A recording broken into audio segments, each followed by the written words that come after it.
हाँ तो नमस्कार प्यारे छात्रों, तो कैसे हो आप लोग। आई होप कि आप सब मस्त होंगे। सो हंसते रहे, मुस्कुराते रहे, स्वस्थ रहे और मस्त रहे भाई। ज़्यादा टाइम नहीं लेंगे, आप लोग क्लास से स्टार्ट कर देंगे। ठीक, तो चलो भाई पहला क्वेश्चन देख लिया जाए। पहला क्वेश्चन क्या कह रहा है, दो आंखों की क्या उपयोगिता है। भाई यहाँ से जो क्वेश्चन आने वाले आपके एग्जाम में बहुत ही शानदार क्वेश्चन है, तो आप लोग क्वेश्चन को अच्छे से देखें और क्वेश्चन को अच्छे से करें। ठीक, तो चलो भाई स्टार्ट, आप लोगों का क्लास आगे बढ़ाते हैं। कह रहा है दो आंखों की क्या उपयोगिता है। पहले नंबर बात एक चीज़ बता देते हैं, आज 64 क्वेश्चन है। कितने क्वेश्चन है भाई? आज 64 क्वेश्चन है, जिसमें हमें 32 क्वेश्चन कराएंगे भाई। 32 क्वेश्चन नेक्स्ट क्लास में, तो 32 क्वेश्चन के लिए तैयार रहिए भाई। 30 से 32 मिनट में हो जाएगा। ठीक, तो चलो भाई पहला क्वेश्चन देखो, क्या कह रहा है, दो आंखों की क्या उपयोगिता है।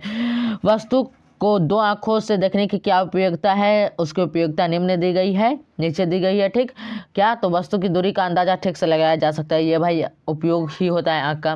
दूसरा कि वस्तु त्रिदिशाओं का प्रभाव ठीक से प्राप्त किया जा सके, मतलब वस्तु किस दिशा में है उसका प्रभाव जो है ठीक से प्राप्त किया जा सके। और तीसरा, दोनों आंख एक दूसरे को सेकंड के एक भाग के लिए आराम देती रहती है, मतलब सेकंड का जो एक भाग होता है, ठीक, जैसे 1 सेकंड हुआ तो इसका 1 सेकंड होता है, तो 1 सेकंड के लिए जो है आंख एक दूसरे को 1 सेकंड के लिए जो है एक दूसरे को आराम देती रहती है, इसीलिए दो आंखों की उपयोगिता है हमारे शरीर में। ठीक, तो आप लोग क्लियर समझ गए होंगे। अगला क्वेश्चन देखिए, अगला क्वेश्चन क्या कह रहा है, दूरदृष्टि दोष से आपका क्या अभिप्राय है, इस दोष का निवारण किस प्रकार किया जा सकता है। भाई एक चीज़ आपको बता देते हैं, आज अभी जो क्लास हो रहा है ये बहुत ही इंपॉर्टेंट क्लास है, तो आप लोग क्लास रोज किया कीजिए शाम 6 बजे आकर के। ठीक, शाम 6 बजे क्लास रोज होता है, तो आप लोग शाम 6 बजे आकर के क्लास रोज किया कीजिए भाई। हम आप लोगों के लिए मेहनत करते हैं। ठीक, हमें जो है कोई लोभ लालच नहीं है आपसे, आप लोगों के लिए सही क्वेश्चन सही कंटेंट ला कर के देते हैं। तो आप लोग भी सही टाइम पे, जैसे शाम 6 बजे क्लास होता है, तो इस टाइम पर आप लोग आकर के क्लास कर लिया कीजिए। ठीक, ये हमारे लिए खुशी उत्पन्न करती है कि आप लोग सही टाइम से जो है क्लास कर लिए। ठीक, तो यहाँ पर देखो इस क्वेश्चन का आंसर कह रहा है कि दृष्टि दोष से आपका क्या अभिप्राय है, इस दोष का निवारण किस प्रकार किया जा सकता है। दूरदृष्टि दोष। ठीक, तो दूरदृष्टि दोष में क्या होता है कि निरंतर के निकट की वस्तु को स्पष्ट नहीं देख सकता है, लेकिन दूर की स्थित वस्तु को स्पष्ट देख सकता है। ठीक, इस स्थिति में क्या होता है कि प्रतिबिंब दृष्टि पटल के पीछे बनता है, दीर्घ दृष्टि के लिए एक निकट बिंदु होता है। ठीक, दूरदृष्टि दोष का निवारण का क्या उपाय है वो देख लो। तो इसके निवारण का उपाय है कि इस दोष को उत्तल लेंस से दूर किया जाता है, यह प्रतिबिंब को दृष्टि पटल पर बनाने में मदद करता है, उत्तल लेंस का चश्मा बनाया जाता है। ठीक प्यारे साथियों, अगला चलेंगे क्वेश्चन देखेंगे, प्रकाश का वर्ण विक्षेपण से आप क्या समझते हैं। भाई प्रकाश का वर्ण विक्षेपण से आप क्या समझते हैं, ये क्वेश्चन पूछ रहा है। तो जब कांच के प्रिज्म से प्रकाश का पुंज गुजारा जाता है तो यह 7 रंगों में बैठ जाता है, जिसे प्रकाश का वर्ण विक्षेपण कहते हैं। इन 7 रंगों को बैंगनी, हल्के नीले, नीला, हरा, पीला, ऑरेंज और लाल वर्ण के क्रम में था कि प्राप्त होती है, तथा सभी रंग अलग अलग कोने पर मुड़ते हैं, कोण पर मुड़ते हैं, अलग अलग कोण। यहाँ कौन नहीं होना चाहिए भाई, यहाँ कोण होगा, इस वाला, ये वाला कोण, अलग अलग कोण पर जो है सभी मुड़ते हैं। ठीक, अलग अलग कोण पर मुड़ते हैं। लाल रंग का सबसे कम, लाल रंग जो झुकता है, लाल रंग सबसे कम मुड़ता है। ठीक, यानी कि लाल रंग का झुकाव सबसे कम होता है और बैंगनी रंग का सबसे अधिक। वर्ण क्रम को विबजियोर के द्वारा याद रखा जा सकता है, हमने कल भी बताया था विबजियोर के बारे में। और प्रकाश का वर्ण विक्षेपण प्रकाश के वर्तन के कारण होता है। ठीक, प्रकाश का वर्ण विक्षेपण किसके कारण होता है, प्रकाश के वर्तन के कारण। प्रकाश के विभिन्न रंगों के द्वारा निर्वाह या हवा के समान वेग की दूरी तय की जाती है। प्रकाश के विभिन्न रंग जो है वो क्या करता है, निर्वाह या हवा के समान वेग से दूरी तय करती है। ठीक, आगे चलेंगे, अगला क्वेश्चन देखेंगे। अगला क्वेश्चन समंजन क्षमता से लिया गया है। भाई एचडीएम क्वेश्चन दिख रहा है, पूरा क्लियर, कहीं भी थोड़ा सा जो है झलफलाहट तो नहीं दिख रहा है, पूरा क्लियर दिख रहा होगा। अगला क्वेश्चन है, समंजन क्षमता को परिभाषित कीजिए। ठीक, एक वयस्क में समान दृष्टि के लिए इसका मान क्या होता है, ये क्वेश्चन है। तो भाई अभिनेत्र लेंस वह क्षमता जिसके द्वारा विभिन्न दूरियों पर स्थित वस्तुओं का स्पष्ट रूप से देखने के लिए लेंस की फोकस दूरी को कम अथवा अधिक किया जा सकता है, समंजन क्षमता कहलाते हैं। ये भाई रियल बात है। जब आपके नेत्र की फोकस दूरी घटती बढ़ती रहती है, कहने का मतलब क्या, जिस क्षमता के कारण आपके नेत्र लेंस की फोकस दूरी घटती बढ़ती रहती है उसी क्षमता को समंजन क्षमता कहते हैं। ठीक, और समान दृष्टि के लिए युवा वयस्कों में समंजन 25 सेंटीमीटर तथा अनंत के बीच होता है, इसलिए समंजन क्षमता 4 डायोप्टर होती है। क्लियर हो गया होगा ये वाला। ठीक, आगे चलेंगे, अगला क्वेश्चन देखेंगे। अगला क्वेश्चन 5 नंबर वाला क्वेश्चन कह रहा है कि जरा दूरदर्शिता तथा दीर्घ दृष्टि दोष में अंतर स्पष्ट करें। तो लिखेंगे भाई, यहाँ पर भाषा के तौर पर लिखे हैं हालांकि अंतर में इस टाइप से लिखा जाता है, इस टाइप से 2 वर्ग बना करके, 2 जो है 2 कॉलम बना करके, ठीक। तो यहाँ पर लिखेंगे जरा दूरदर्शिता तथा दीर्घदृष्टि दोष में अंतर। भाई ऐसे भी आप लिख सकते हो, कोई गलत नहीं है। दोनों स्थितियों में नज़दीकी वस्तु को देख पाना तथा अभिनेत्र लेंस की अधिक फोकस दूरी के कारण है। दोनों का जो दोष है, ये दोष में क्या होता है, निकट की वस्तुओं को नहीं देख पाते हैं दोनों दोष में, जरा दूरदर्शिता में और दीर्घदृष्टि दोष में। लेकिन दीर्घदृष्टि दोष में अभिनेत्र लेंस के बीच में पतला हो जाता है तथा नेत्र गोलक छोटा हो जाता है। यदि दोष तो यहाँ पर नहीं होगा भाई, यदि दोष होगा, यदि दोष पक्षमावी पेशियों कमजोर पड़ जाने से है तो वह लेंस की फोकस दूरी को कम नहीं कर पाती है, तो इस दोष को क्या कहते हैं भाई, दूरदर्शिता दोष कहते हैं। यहाँ दोष टाइप हुआ है, सो आप लोग सही कर लेना भाई, ठीक। दूरदर्शिता दोष कहते हैं ऐसा दोष जो है अधिकतर आयु में वृद्धि होने पर हो जा रहा है। भाई आप लोग देखते होंगे जब बूढ़े हो जाते हैं इंसान तो चश्मा का उपयोग करते हैं, ठीक। तो चश्मा का उपयोग करते आप लोग देखे होंगे, ठीक। अगला चलते हैं, छठा नंबर क्वेश्चन देखो भाई, छठा नंबर क्वेश्चन देखते हैं। छठा नंबर क्वेश्चन क्या कह रहा है, छठा नंबर क्वेश्चन कह रहा है कि सामान्य नेत्र 25 सेंटीमीटर से निकट रखी वस्तुओं को सुस्पष्ट क्यों नहीं देख पाते हैं। तो इसका कारण है भाई कि किसी वस्तु को आराम से सुस्पष्ट देखने के लिए हमें अपने नेत्र से जो है कम से कम 25 सेंटीमीटर की दूरी रखना होता है, कम से कम। लेकिन अभिनेत्र लेंस की फोकस दूरी एक निश्चित न्यूनतम सीमा के नीचे तक नहीं घट सकती है। भाई उत्तल लेंस लगा हुआ है तो उत्तल लेंस का जो फोकस दूरी होगा उतना ही न रहेगा, उससे और अंदर जाएगा तो भाई प्रतिबिंब कहाँ बनेगा, रेटिना पर तो नहीं बन पाएगा। और हमारे आंख में क्या लगा हुआ है भाई, उत्तल लेंस लगा हुआ है। यदि कोई वस्तु नेत्र के अत्यधिक निकट है तो अभिनेत्र लेंस इसका अधिक वक्रित नहीं हो पाता है, ठीक। वस्तु का प्रतिबिंब दृष्टि पटल पर बने जिसके फलस्वरूप परिणामी प्रतिबिंब धुंधला सा बनता है। मतलब जो आप वस्तु को देख रहे हैं वो प्रतिबिंब स्पष्ट नहीं बन पाता है, धुंधला धुंधला टाइप का लगता है, ठीक। तो इसीलिए क्योंकि आप वो जो दूरी जिसकी जितनी क्षमता है भाई उतना ही लोड देना चाहिए। अब हमारे आँख की क्षमता है कि हम 25 सेंटीमीटर तक ही देख सकते हैं, मतलब 25 सेंटीमीटर ही हमारी न्यूनतम दूरी होनी चाहिए देखने की, और हम लेकर के वस्तु को लेकर के चले आएंगे 15 सेंटीमीटर पर, तो फिर तो हम स्पष्ट रूप से नहीं देख सकते भाई, धुंधला धुंधला हो जाएगा। वो अलग बात है कि आप लोग मोबाइल आंख में सटा करके देखते हैं, वो अलग बात है। लेकिन यहाँ पर जो है भाई इस क्वेश्चन में जो साइंस के हिसाब से है वहाँ पर ये लिखना पड़ेगा, ठीक। तो आप लोग क्लियर समझ गए होंगे। अगला चलेंगे, अगला क्या कह रहा है, तारे क्यों टिमटिमाते हैं। भाई बड़ा ही फेमस क्वेश्चन है, कल भी किए थे ये वाला क्वेश्चन, याद है कुछ की नहीं, कल भी ये क्वेश्चन किए थे, तो चलो भाई आज भी कर लेते हैं। लिखेंगे कि जब तारे का प्रकाश पृथ्वी के वायुमंडल में प्रवेश करता है तो उसे बढ़ते हुए अपवर्तनांक वाले माध्यम से गुजरना पड़ता है। इसके कारण तारों का प्रकाश लगातार पृथ्वी की त्रिज्या की तरफ मुड़ता है। माध्यम के अपवर्तनांक में अनियमित उतार चढ़ाव होते रहते हैं, जिसके कारण तारों का प्रकाश कभी हमारे आंखों तक पहुंचता है, कभी नहीं पहुंचता है, जिसके कारण हमें तारे जो है टिमटिमाते हुए प्रतीत होते हैं। थोड़ा सा बैकग्राउंड साउंड लगता है आ रहा होगा, हमें नहीं लगता है उतना ज़्यादा आ रहा होगा, लेकिन फिर भी बोल देते हैं, अगर आ रहा होगा तो थोड़ा सा एडजस्ट कीजिएगा। एक चीज़ आप लोगों को बता देते हैं भाई, यहाँ पर इस टाइप के जो हम क्वेश्चन बता रहे हैं, ठीक, ये जो हम क्वेश्चन बता रहे हैं इस क्वेश्चन का पीडीएफ जो है, क्या इस क्वेश्चन का पीडीएफ वो आपको कहाँ मिलेगा, तो फटाफट से आप लोग जान लो। इस क्वेश्चन का पीडीएफ आप लोगों को मिलने वाला है भाई, बहुत ही जल्द इस क्वेश्चन का पीडीएफ देने वाले हैं, और वो कहाँ देने वाले हैं वो भी बता देते हैं भाई। पहले तो इसको मिटा लेते हैं, ठीक, इसको मिटा लिए और अब बता देते हैं इस क्वेश्चन का पीडीएफ आपको कहाँ मिलेगा, ठीक, क्योंकि आप लोगों को जानना बहुत आवश्यक हो जाता है कि पीडीएफ कहाँ है भाई। अब फटाफट से बता दूँ तो आपको नीचे डिस्क्रिप्शन में लिंक दिखेगा, ठीक, इसको थोड़ा सा बड़ा करिए तो यहाँ से देखो नीचे गया, ठीक, क्या हुआ, नीचे गया, नीचे गया, थोड़ा सा इसका क्या करते हैं, साइज बढ़ा देते हैं, ठीक, साइज बढ़ा देते हैं ताकि आप लोगों को क्लियर दिखे।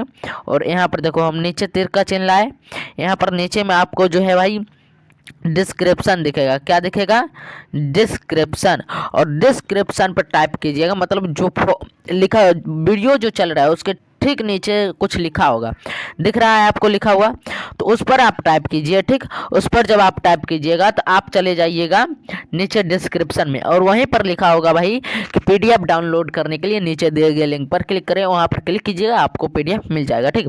अब क्लियर हो गया होगा पीडीएफ कहाँ मिलेगा। तो तो चलो अब यहाँ पर क्वेश्चन देख लेते हैं। कह रहा है स्वच्छ आकाश का रंग नीला हमें क्यों दिखाई देता है जबकि किसी अंतरिक्ष यात्री को काला प्रतीत होता है, क्यों? तो भाई सूर्य का प्रकाश जब वायुमंडल में प्रवेश करता है तो प्रकाश का प्रकीर्णन होता है, और आप लोग जानते हो लाल रंग का प्रकीर्णन सबसे कम और नीले रंग का प्रकीर्णन सबसे अधिक होता है। और इसी की वजह से जो प्रकीर्णन मतलब क्या, विचलन, ठीक। और इसी की वजह से क्या होता है भाई, जब नीला रंग का प्रकीर्णन सबसे अधिक होता है इसलिए आकाश का रंग नीला दिखाई पड़ता है। लेकिन अंतरिक्ष में जब अंतरिक्ष यात्री जब अंतरिक्ष में जाते हैं तो प्रकाश का प्रकीर्णन नहीं होता, क्योंकि वहाँ पर निर्वात है, कुछ नहीं है भाई, हवा तक नहीं है, अंतरिक्ष में हवा तक नहीं है, तो वहाँ पर प्रकाश का प्रकीर्णन नहीं होता है, और इसीलिए अंतरिक्ष यात्री को आकाश का रंग काला दिखाई देता है, ठीक। क्लियर हो गया होगा आपको। नेक्स्ट क्वेश्चन पर चलेंगे। अब ये क्वेश्चन भाई आप लोग अधिकतर देखते होंगे रेलवे स्टेशन पर या फिर रेलवे सिग्नल पर जो लाइट लगा होता है वो लाल रंग का लगा होता है, तो ये क्यों लगा होता है? ये भी क्वेश्चन भाई आया है आपके एग्जाम में, तो ये क्यों लगा होता है? आप लोग अगर रेलवे स्टेशन जाते होंगे तो गौर किए होंगे रात के टाइम में तो वो लाल बढ़ता रहता है, ठीक, या फिर शाम के टाइम में या फिर सुबह के टाइम में वो लाल क्यों बढ़ता रहता है? तो बताते हैं। रेलवे सिग्नल के प्रकाश लाल रंग का क्यों होता है? इसका कारण है कि रेलवे सिग्नल में लाल रंग का प्रयोग इसीलिए किया जाता है क्योंकि लाल रंग का प्रकीर्णन सबसे कम होता है और लाल रंग अधिक दूरी से भी साफ साफ दिखाई पड़ जाती है। तो वो जो ट्रेन वाला होता है समझ जाता है यहाँ पर हमारा स्टॉपेज है, तो वहाँ पर रुक जाता है, और ठीक रुक जाने के बाद क्या होता है, रुक गया, फिर अपना सवारी उसका उतर गया, सवारी उतर गया तो अब वो निकल पड़ेगा, ठीक। तो ये होता है, ठीक। तो अब चलेंगे भाई, सवारी चढ़ भी जाता है, ऐसा नहीं है कि सिर्फ उतारता है, सवारी चढ़ भी जाता है। अगला कह रहा है निकट दृष्टि दोष एवं दूर दृष्टि दोष में अंतर लिखे। भाई एक चीज आपको बताते हैं, जब भी आप दृष्टि दोष या फिर कोई चीज हो गया उसका अंतर लिखने चाहिएगा तो आपको क्या करना है भाई पता है? आप वहाँ पर एक चीज कीजिएगा कि आप ऐसे लिखिएगा, दो कॉलम बना लीजिएगा, एक कॉलम में आपको क्या लिखना है भाई, जैसे यहाँ पर निकट दृष्टि दोष है तो इसको यहाँ पर लिख देंगे और दूर दृष्टि दोष को यहाँ पर लिख देंगे, उसके बाद अंतर लिखेंगे, ठीक। तो हम ऐसे नहीं बना पाए लेकिन यहाँ पर अंतर आपको सुस्पष्ट हमने बता दिया है, यहाँ पर अंतर दोनों में बता दिया है। नेत्र लेंस की फोकस दूरी अधिक हो जाती है किसमें? निकट दृष्टि दोष में। भाई निकट दृष्टि दोष फर्स्ट था, तो पहला में निकट दृष्टि दोष में क्या होता है, फोकस दूरी अधिक हो जाती है, जबकि दूर दृष्टि दोष में नेत्र लेंस की फोकस दूरी कम हो जाती है। निकट दृष्टि दोष में नेत्र गोलक लंबा हो जाता है और दूर दृष्टि दोष में नेत्र गोलक छोटा हो जाता है। निकट दृष्टि दोष को दूर करने के लिए अवतल लेंस का प्रयोग किया जाता है, जबकि दूर दृष्टि दोष को दूर करने के लिए उत्तल लेंस का प्रयोग किया जाता है। इसको भाई अगर किसी क्लास अगर आएगा उसमें ऐसा क्वेश्चन आएगा तो उसमें हम वो वाला बना देंगे, कॉलम वाला जो बताए थे ये कॉलम वाला हम बना देंगे इस टाइप का, ठीक। इस टाइप का कॉलम वाला हम अभी जस्ट बताए हैं, तो इस टाइप का कॉलम वाला हम बना देंगे उस टाइम, ठीक। टेंशन नहीं लेना है भाई, हम है टेंशन क्यों, ठीक। तो आगे चलेंगे, अगला क्वेश्चन देखेंगे दृष्टि दोष क्या है, यह कितने प्रकार का होता है। बड़ा ही शानदार क्वेश्चन है भाई, कई बार एग्जाम में पूछा गया है, तो आप लोग फटाफट से बताओ ये दृष्टि दोष वाला क्वेश्चन आप लोग बना लोगे। कह रहा है दृष्टि दोष क्या है, यह कितने प्रकार का होता है। तो भाई सामान्य नेत्र द्वारा 25 सेंटीमीटर की दूरी पर जो वस्तु रखा है उसको स्पष्ट देखा जा सकता है, जबकि स्पष्ट दर्शन की न्यूनतम दूरी क्या होती है, 25 सेंटीमीटर। और न्यूनतम दूरी पर वस्तु अगर नहीं देख पाता है, जब वो जो स्पष्ट दर्शन की न्यूनतम दूरी है 25 सेंटीमीटर, उस पर वस्तु रखा हुआ है और आदमी नहीं देख पाता है, तो कहा जाता है कि नेत्र में दृष्टि दोष हो गया है, ठीक। और दृष्टि दोष मुख्यतः 4 प्रकार का होता है, कौन कौन? निकट दृष्टि दोष, दीर्घ दृष्टि दोष, जरा दूरदर्शिता, अबिंदुकता, ठीक। तो आप लोग भारतीय वन बुक में देखे होंगे कि 3 ही दृष्टि दोष आप लोगों को बताया गया है, निकट दृष्टि दोष, दीर्घ दृष्टि दोष, जरा दृष्टि दोष, अबिंदुकता के बारे में नहीं बताया गया है। लेकिन आपके एनसीईआरटी बुक में अबिंदुकता भी है, ठीक। तो ये सब क्लियर रखना है, ठीक। अगला चलेंगे, क्या कह रहा है, जरा दूरदर्शिता क्या है। बड़ा शानदार क्वेश्चन है भाई, कई बार एग्जाम में आया है, तो इसके बारे में बताना है। तो इसके बारे में आप लोग फटाफट से बता दोगे भाई, हमें उम्मीद है कि आप लोग फटाफट से बता दोगे और क्लियर बता दोगे। क्या लिखना है आपको कि आयु में वृद्धि होने के साथ साथ मानव नेत्र की समंजन क्षमता घट जाती है, अधिकांश व्यक्तियों को निकट बिंदु दूर हट जाता है, संशोधक चश्मे के बिना उन्हें पास की वस्तुओं को आराम से देखने में कठिनाई होती है। इस दोष को जरा दूरदर्शिता कहा जाता है।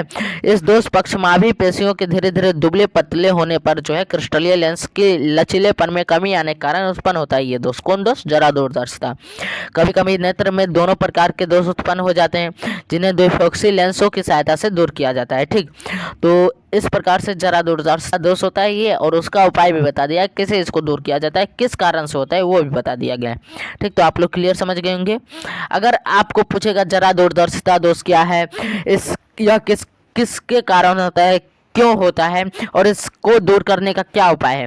तो अब भी आपको यही आंसर लिख करके आ जाइएगा, आपको फुल मार्क्स मिलेगा। ठीक, तो आप लोग ये सब कन्फर्म रहना। ठीक, आगे चलेंगे। अगला क्वेश्चन क्या कह रहा है, जरा दूरदर्शिता तथा दृष्टि दोष में अंतर स्पष्ट करें। ठीक, ये वाला क्वेश्चन देखो भाई, क्वेश्चन दिख रहा है, क्वेश्चन दिख रहा होगा, इसको थोड़ा अच्छे से कवर कर देते हैं। ठीक, क्वेश्चन आंसर दोनों कवर हो गया। क्या लिखा हुआ है कि जरा दूरदर्शिता तथा दृष्टि दोष में अंतर स्पष्ट कीजिए। तो लिखेंगे जरा दृष्टि दोष में को दूर करने के लिए चश्मे में दो फोकसी लेंस का उपयोग किया जाता है, जिसमें उत्तल लेंस और अवतल लेंस दोनों होता है। ठीक, और चश्मे के ऊपरी भाग में अवतल लेंस और इसी चश्मे के निचले भाग में उत्तल लेंस लगाया जाता है। इससे जरा दृष्टि दोष वाला व्यक्ति दूर की वस्तुओं को और नजदीक की वस्तुओं को आसानी से देख पाता है। ठीक, जिसमें जरा दूरदर्शिता दोष होता है। ठीक, दूरदृष्टि दोष वाला व्यक्ति दूर की वस्तुओं को देख पाता है लेकिन नजदीक की वस्तुओं को नहीं देख पाता है। ठीक, अतः दोष को व्यक्ति चश्मे में उत्तल लेंस लगाया जाता है। जिस व्यक्ति में दूरदृष्टि दोष लगा होता है, मतलब हुआ होता है, उसमें कौन सा लेंस लगाया जाता है, उसके चश्मे में उत्तल लेंस। ठीक, तो क्लियर रहेगा। अगला क्वेश्चन देखेंगे, 14 नंबर क्वेश्चन देखेंगे भाई। 14 नंबर क्वेश्चन आप लोग देख रहे हो भाई। 14 नंबर क्वेश्चन कह रहा है कि जब हम नेत्र से किसी वस्तु की दूरी बढ़ा देते हैं तो नेत्र से प्रतिबिंब की दूरी का क्या होता है। तो भाई जब नेत्र से वस्तु की दूरी बढ़ा देने पर आंख अपने समंजन शक्ति के द्वारा जो है प्रतिबिंब को रेटिना पर बनाता है। आप नेत्र से वस्तु को कितनी भी दूरी पर हटा दीजिए। ठीक, यह स्वस्थ आंख के लिए संभव है। जब आंख स्वस्थ रहेगा, कोई भी दोष नहीं हुआ रहेगा उस आंख में तब। लेकिन नेत्र और रेटिना के बीच की दूरी सदा स्थिर रहती है। दृष्टिपरास 10 सेंटीमीटर से अनंत बिंदु तक होता है स्वस्थ आंख के लिए। ठीक, दृष्टिपरास, और इस परास पर कहीं भी वस्तु को रखा जाए तो प्रतिबिंब रेटिना पर ही बनेगा। आप लोग देखते होंगे, आप लोग मोबाइल देखते होंगे 10 सेंटीमीटर की दूरी पर, तो भी आप पिक्चर देख लेते होंगे। वो अलग बात है कि कुछ बच्चे जो है स्पष्ट नहीं देख पाते होंगे, लेकिन कुछ बच्चे स्पष्ट देख पाते होंगे, तो वो अलग बात है। ठीक, तो वो अलग बात हो जाता है। लेकिन हाँ भाई, दृष्टिपरास जो है नॉर्मल यंग सेशन के लिए तो वो 10 सेंटीमीटर से अनंत तक होता है। ठीक, तो अगला चलेंगे, अगला क्वेश्चन देखेंगे। अगला क्वेश्चन बड़ा ही शानदार क्वेश्चन है, किसी बिंब को देखने के लिए नेत्र का समंजन किस प्रकार किया जाता है। आप लोग क्लियर जान गए होंगे इसका आंसर। तो देखो भाई, अभिनेत्र की वक्रता में कुछ सीमाओं तक पक्षमावी पेशियों द्वारा रूपांतरित किया जा सकता है। इसकी वक्रता में परिवर्तन होने से इसकी फोकस दूरी भी बदल जाती है। जब पेशियां शिथिल हो जाती है तो अभिनेत्र लेंस पतला हो जाता है। ऐसी दशा में फोकस दूरी बढ़ जाती है, अतः दूर रखी वस्तुओं को देखने में समर्थ हैं। जब हम पास की वस्तुओं को देखते हैं तो पक्षमावी पेशियां सिकुड़ जाती है, अभिनेत्र लेंस की फोकस दूरी घट जाती है। इससे निकट रखी वस्तुओं को स्पष्ट देख पाते हैं। ठीक, तो ये क्लियर हो गया होगा। कहने का मतलब क्या, जब समंजन क्षमता किस प्रकार कार्य करता है किसी बिंब को देखने के लिए, वही पूछ रहा है। तो भाई पक्षमावी पेशियां सिकुड़ती है, फैलती है, सिकुड़ती है, फैलती है, और सिकुड़ने फैलने की वजह से समंजन क्रिया होती है। ठीक, तो ये सब छोटी छोटी बातें हैं, तो इसमें ज़्यादा टाइम जो है नहीं बर्बाद करना है। ठीक, अगला क्वेश्चन देखो क्या कह रहा है। कह रहा है नेत्र में जरा दृष्टि दोष का क्या कारण है। तो भाई ये बुढ़ापे का नेत्र दोष है, पहले क्लियर। किसका नेत्र दोष है, बुढ़ापे का। इस उम्र में नेत्र में सिलियरी पेशियों का लचीलापन समाप्त हो जाता है। भाई बुढ़ापा आया तो अब कितना दिन तक आँख काम करेगा, सो पहले बताओ। धीरे धीरे बुढ़ापे में जो है सभी अंग धीरे धीरे काम करने बंद कर देते हैं। उसी में से एक आता है कि सिलियरी पेशिया जो है वो जो लचीलापन रहता है सिलियरी पेशिया में, वो लचीलापन बंद हो जाता है। ठीक, और नेत्र में संधान शक्ति की कमी के कारण दूर बिंदु और निकट बिंदु का समंजन नहीं हो पाता है, और इसीलिए भाई नेत्र में जरा दृष्टि दोष होता है। ठीक, तो ये क्लियर हो गया होगा। अगला चलेंगे, अगला क्या कर रहा है भाई, ये सभी याद कर लेना आप लोग। ठीक, ये सभी आप लोग याद कर लेना। ये जितना भी क्वेश्चन बता रहे हैं भाई, एक भी क्वेश्चन नहीं छोड़ना है, आप लोग याद करना है, क्योंकि भाई ये सभी क्वेश्चन आप लोगों के लिए बहुत ही इंपॉर्टेंट है। ठीक, अगला क्वेश्चन, आंखों की सुग्राह्यता का क्या अर्थ है। मध्यम प्रकाश में जब वस्तु को देखने के लिए आंख सुग्राही आंख कहा जाता है, यह गुण सुग्राह्यता कहलाता है। भाई ये आप रट लेना, इसमें समझने वाली कोई बात नहीं। क्या करें, मध्यम प्रकाश में मतलब जब धीमा प्रकाश रहता है तो उस टाइम वस्तु को देखने वाली आंख की सुग्राही आंख कहा जाता है। ठीक, उस टाइम देखने वाली आंख को क्या कहा जाता है, सुग्राही आंख कहा जाता है, और यह गुण क्या कहलाता है, सुग्राहिता कहलाता है। ठीक, अगला चलेंगे, अगला क्वेश्चन देखा जाए। अगला क्वेश्चन ये वाला है क्वेश्चन भाई 18 नंबर क्वेश्चन। ठीक, 18 नंबर क्वेश्चन क्या कह रहा है, देखो कह रहा है कि निकट दृष्टि दोष और दूर दृष्टि दोष में किन्हीं 3 अंतरों को लिखें। भाई यहाँ तो हम 4 अंतर बता दिए कि 3 अंतर होता है, 1 2 3, 3 अंतर है यहाँ पर, 3 है, 3 3 3 3। ठीक, 3 अंतर है, तो यहाँ पर 3 अंतर है भाई। तो पहला अंतर देखो, दूर दृष्टि दोष वाला व्यक्ति दूर की चीजों को स्पष्ट देख सकता है, लेकिन निकट दृष्टि दोष वाला व्यक्ति दूर की वस्तुओं को नहीं देख पाता है। दूसरा अंतर क्या होगा कि दूर दृष्टि दोष वाला व्यक्ति नजदीक की वस्तुओं को स्पष्ट नहीं देख सकता है, लेकिन निकट दृष्टि दोष वाला व्यक्ति आसानी से नजदीक की वस्तुओं को देख सकता है। ठीक। तीसरा अंतर लिख देना कि दूर दृष्टि के निवारण के लिए चश्मे में उत्तल लेंस का प्रयोग किया जाता है, लेकिन निकट दृष्टि दोष के निवारण के लिए चश्मे में अवतल लेंस का उपयोग किया जाता है। साधारण सा बात है भाई, सभी को अब मालूम है। ठीक। अगला क्वेश्चन कह रहा है, दूर दृष्टि दोष वाला व्यक्ति आकाश में देखते समय चश्मा उतारना पसंद करता है, क्यों? भाई अक्सर ऐसा होता है, तो इसका आंसर भी दे दिया जाए। आंसर यहाँ पर है भाई, फटाफट से देख लो। ठीक। क्या कह रहा है कि दूर दृष्टि दोष वाला व्यक्ति दूर की वस्तुओं को चीज़ों को आसानी से देख पाता है, अतः वह चश्मा उतारकर दूर की वस्तुओं को आसानी से देख पाता है। वो चश्मा उतारेगा तभी भाई दूर की वस्तुओं को आसानी से देख पाएगा, क्योंकि उसको दूर दृष्टि दोष हुआ है। और यही कारण है कि दूर दृष्टि दोष वाला व्यक्ति आकाश की ओर देखने पर अपना चश्मा उतार देता है। ठीक। अगला चलेंगे, स्पेक्ट्रम क्या है भाई? बड़ा शानदार क्वेश्चन है, कई बार एग्जाम में आया है, बोर्ड में भी आया क्वेश्चन है। तो भाई जब श्वेत प्रकाश जब श्वेत प्रकाश सूर्य का प्रकाश जो है किसी प्रिज्म से होकर गुजरता है तो यह 7 रंगों में विभाजित हो जाता है। प्रकाश के अवयवी वर्गों के इस पैटर्न को स्पेक्ट्रम कहते हैं। ठीक। जब ऐसा होता है भाई, श्वेत प्रकाश मतलब क्या? सूर्य का प्रकाश। सूर्य का प्रकाश को जब आप प्रिज्म से होकर गुजारते हैं तो वो जैसे इंद्रधनुष 7 रंग का होता है ना, उसी प्रकार से प्रिज्म से गुजारने पर 7 रंग में बन जाता है। ठीक। और जब 7 रंग में विभाजित हो जाता है तो उस रंगों को एक पर्दे पर उतारा जाता है, और उसी पर्दा को क्या कहते हैं भाई? स्पेक्ट्रम कहता है। उस पर्दा पर जो पट्टी बनी है 7 रंगों की पट्टी, उस पट्टी को स्पेक्ट्रम कहते हैं। ठीक। अगला क्वेश्चन कह रहा है, टिंडल प्रभाव क्या है? ये भी बहुत भी है क्वेश्चन है भाई, बहुत बार एग्जाम में आया है, तो इसको भी पढ़ लिया जाए। टिंडल प्रभाव क्या है? तो जब किसी घने जंगल के वितान में सूर्य का प्रकाश गुजरता है तो टिंडल प्रभाव को देखा जाता है। जंगल के कुहासे में जल की सूक्ष्म बूंदें प्रकाश को प्रकर्णित कर देती है। ठीक। यही टिंडल प्रभाव कहलाता है भाई। और इसको रियल में बताया तो टिंडल प्रभाव क्या होता है बताते हैं। जब कोलाइडी कणों पर प्रकाश पड़ता है तो कोलाइडी कण जो है उस प्रकाश को अपनी ओर अवशोषित कर लेती है, फिर उसको अपने चारों ओर फैला देती है। उसे क्या कहते हैं भाई? टिंडल प्रभाव कहते हैं। ठीक। क्लियर हो गया होगा। आगे चलेंगे, क्या कहता है, मोतियाबिंद क्या है? क्या मोतियाबिंद क्या है भाई? ये एक बीमारी है, और मोतियाबिंद भाई आप लोग बहुत सुने होंगे। मोतियाबिंद इसको हो गया, मोतियाबिंद उसको हो गया, उसको मोतियाबिंद हो गया, ऐसा सुनते होंगे। ठीक। तो लिखेंगे, उसमें क्या लिखेंगे कि बढ़ती उम्र के कारण कुछ व्यक्तियों में नेत्र का क्रिस्टलीय लेंस धुंधला तथा दूधिया हो जाता है। ठीक। जिसके चलते जो है नेत्र में किसी वस्तु को देखना आसान नहीं होता है, इसे मोतियाबिंद कहा जाता है। इस दोष को शल्य चिकित्सक के द्वारा दूर किया जाता है। ठीक। मतलब जो वैद्य हैं, जो डॉक्टर है, उनके द्वारा दूर किया जाता है। ठीक। अगला चलेंगे, अगला क्वेश्चन क्या कह रहा है? कह रहा है प्रकाश के प्रकरण से आप क्या समझते हैं? इसका भाई नीचे तक है आंसर, तो नीचे भी चलेंगे, तो पहले ऊपर वाला देख लेते हैं। ठीक। तो प्रकाश के प्रकरण से आप क्या समझते हैं? जब प्रकाश की किरण वायुमंडल से होकर गुजरती है तो वायु के कण द्वारा प्रकाश का प्रकरण होता है और प्रकाश पुंज के मार्ग को देख पाते हैं। वास्तविक में क्या होता है कि विलयन के प्रकाश की किरणें गुजरती है। वास्तविक में क्या होता है? विलयन से प्रकाश किरणें गुजरती है तो प्रकाश किरण पुंज का भाग विलयन द्वारा प्रकरणित हो जाता है और विलयन पारदर्शी दिखती है। ठीक। इसका भाई बस 4 लाइन का आंसर है, ज़्यादा बड़ा नहीं है। ठीक। ये क्वेश्चन देखो, कह रहा है स्पेक्ट्रम के किस रंग में प्रकाश का तरंगदैर्घ्य महत्तम और किस रंग के प्रकाश का तरंगदैर्घ्य न्यूनतम होता है? भाई कल कितना दिन से बताते आ रहे हैं, लाल रंग का तरंगदैर्घ्य सबसे अधिक और नीला रंग का तरंगदैर्घ्य सबसे कम होता है। लाल रंग का विचलन सबसे कम, नीला रंग का विचलन सबसे अधिक होता है। वही बात लिखना है। देखो वही बात लिखा गया। स्पेक्ट्रम में लाल रंग के प्रकाश का तरंगदैर्घ्य महत्तम होता है, लेकिन बैंगनी रंग का प्रकाश का तरंगदैर्घ्य न्यूनतम होता है। अतः लाल रंग के प्रकाश का विचलन कम और बैंगनी रंग के प्रकाश का विचलन महत्तम होता है। ठीक। क्लियर हो गया। अगला चलेंगे, प्रकर्णित प्रकाश का वर्ण किस पर निर्भर करती है? क्या क्वेश्चन है कि प्रकर्णित प्रकाश का वर्ण जो है, वर्ण मतलब रंग होता है। ठीक। तो प्रकर्णित प्रकाश का वर्ण किस पर निर्भर करती है? तो यह प्रकीर्णन के करने पर कणों के साइज पर निर्भर करता है।